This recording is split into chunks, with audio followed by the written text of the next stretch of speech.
কখনো প্রশ্নপত্র ভাইরাল, আবার কখনো পরীক্ষা কেন্দ্রে মোবাইল নিয়ে প্রবেশের ঘটনায় চরম বিশৃঙ্খলার সূত্রপাত হয় বঙ্গে। দেখা যায় রাজ্যের একাধিক জেলায় উচ্চ মাধ্যমিক পরীক্ষার সময় মোবাইল নিয়ে অনায়াসে পরীক্ষা কেন্দ্রে ঢুকে পড়েছিল পড়ুয়ারা।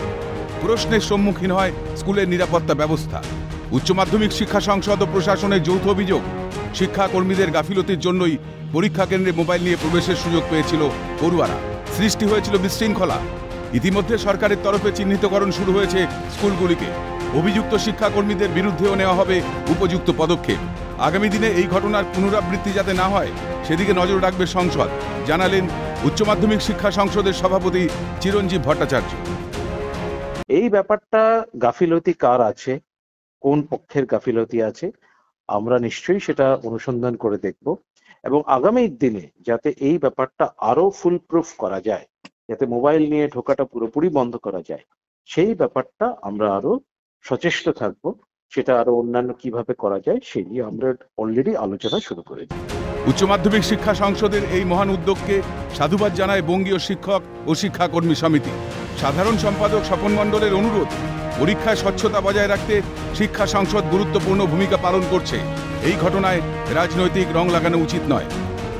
এবং ইতিমধ্যেই তারা তদন্ত শুরু করেছে প্রশাসনের সাহায্য নিয়ে, যে কারা কারা এই ধরনের সহযোগিতা করেছিল সে ব্যাপারে তারা কিন্তু ব্যবস্থা গ্রহণ করবে।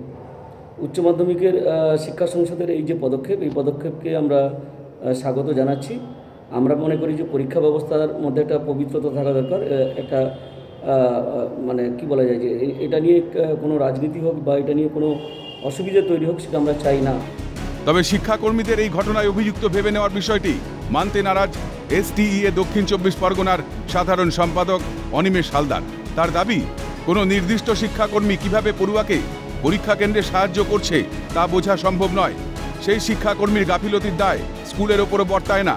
সেক্ষেত্রে দোষ প্রমাণিত হলে অবশ্যই শাস্তি হওয়া প্রয়োজন অভিযুক্তের।